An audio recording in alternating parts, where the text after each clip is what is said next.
Hello again, whiskey friends. Thank you for joining me today. So, what we have for today is going to go through a list of 5 surprisingly great pours of 2022. What qualifies a bourbon for this list is either the fact that it defied expectations, it was something I thought I was going to be disappointed in, maybe I was initially disappointed, or it's something that I didn't know existed and then all of a sudden jumped into my top 10 of the year.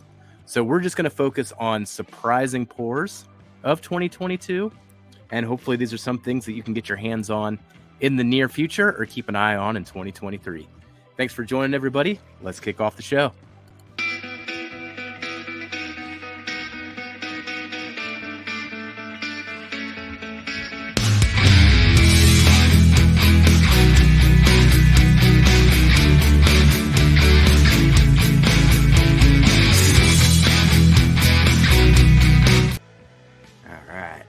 Now, while I'm hanging out with everybody today, I've got the number 1 that I'm going to go through in this Glen. But you'll have to wait till the end to see what I'm drinking here. Man, is it really good. It's so sweet. And for the age, it is unbelievable. Little spoiler alert, what's in this Glen is at least 2 years old. Age shaded at 2 years. Man, do I love it, though. And every time I have it, I like it a little bit more. But the first bottle that I'm going to put on today's list to talk about, and, maybe this one shouldn't be a surprise, but for me personally, it is. I've got the Elijah Craig A122. Now, coming off of the 2021 bottles, I was really disappointed with Elijah Craig and what they were putting out with the barrel proofs. It just seemed to be a step down, especially coming off that banner year of 2020. And when I initially opened the 22 batches, I did A, B, C all together in a blind. I was disappointed with them again. I was like, oh man, this brand is just going down. Should I keep buying these? Like, I was starting to waver there. And then ever since, we've been doing a tournament on the channel, going through some of our favorite bottles of the year. This one ended up being in there. I put it as a low seed, but this one ended up being in there. Every time we put it against something, it defied expectations.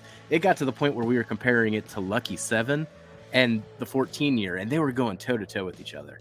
So clearly I had the wrong impression, the wrong first impression.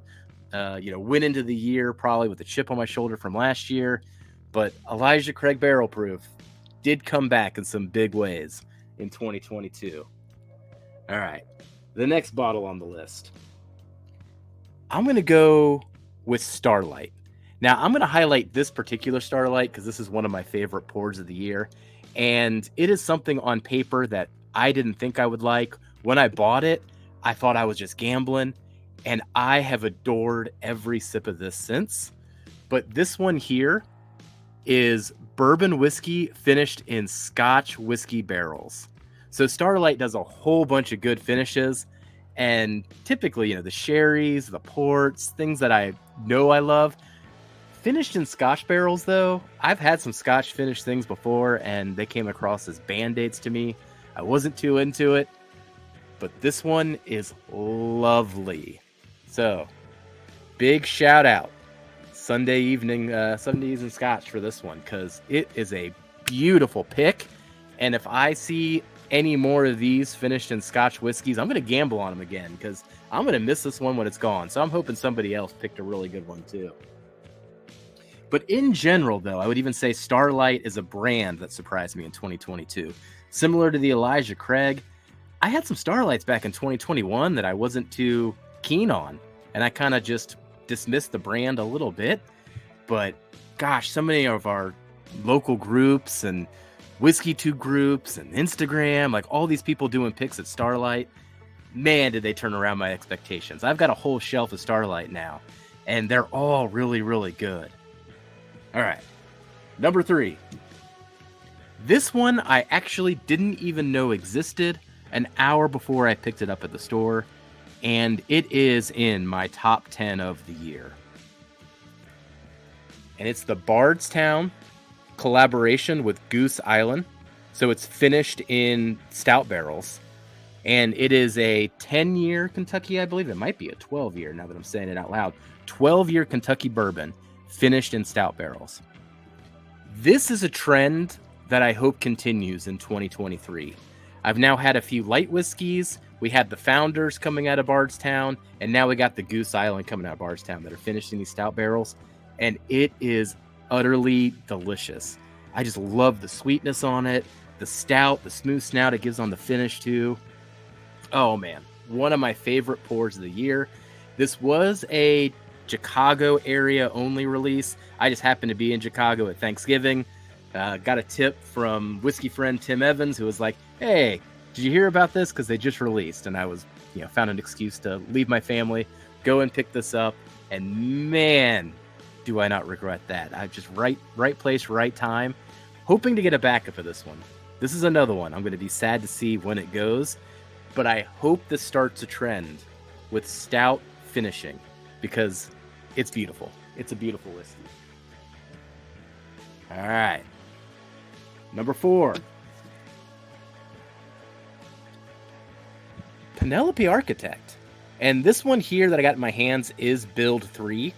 I did some comparisons between Build 3 and Build 1. Build 3 is better. I do think these are getting better. So that makes me excited to keep my eye on these in 2023. This is the Penelope Bourbon finished in French oak staves. So that's the big key here. The note that I get from this one that I adore is devil food cookies. If you've ever had those devil food cookies, man, that was something my grandma used to give me. So it just rushes me back to childhood, brings back all these memories.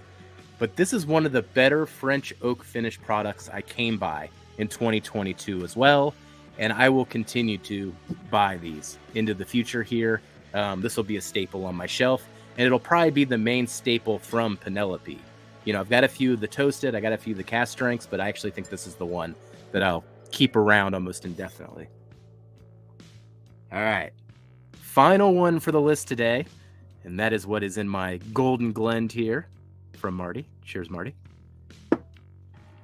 This was the big surprise, though. Actually got this from whiskey friend Todd Ritter. And it is Still Austin cast strength bourbon. And it is age stated on the back here. See if I can get that to focus.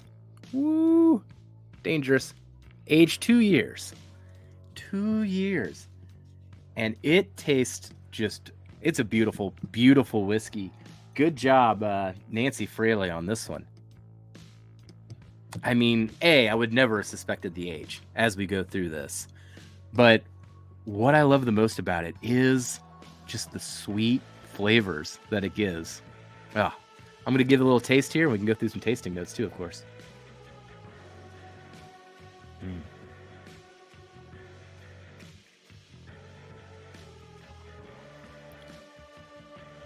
Oh, man.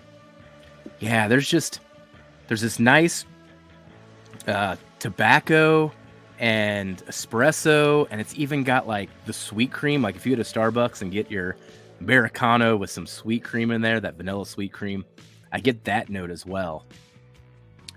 But man, I just love this pour. It's got just a good solid finish on it. Comes across, it's cast strength, but man, it comes across so smooth. Oh man, just love it. And this one is 118 proof. So if you have a chance to get this, particularly the cast strength release, don't be afraid of the new label. Don't be afraid of the age statement. They're doing some good stuff here in Still Austin. And that is another brand I'm going to be keeping an eye on when it comes to 2023. To be releasing something, seemingly this young, and it's already given out this kind of quality, there's only one place to go, and that's up. Well, thank you for joining me today, everybody. Hopefully that gives you some ideas of things to look out for. Some of these brands and labels are going to continue into 2023, and some of these are pretty unique. We got some unique finishes in here, got some unique brands. If you're in Chicago, keep an eye out for that Bardstown Goose Island. That's an expensive pour, but man, it is worth it. But that's enough for today's show. Thanks for joining me, whiskey friends. We'll catch you next time. Bye, everybody.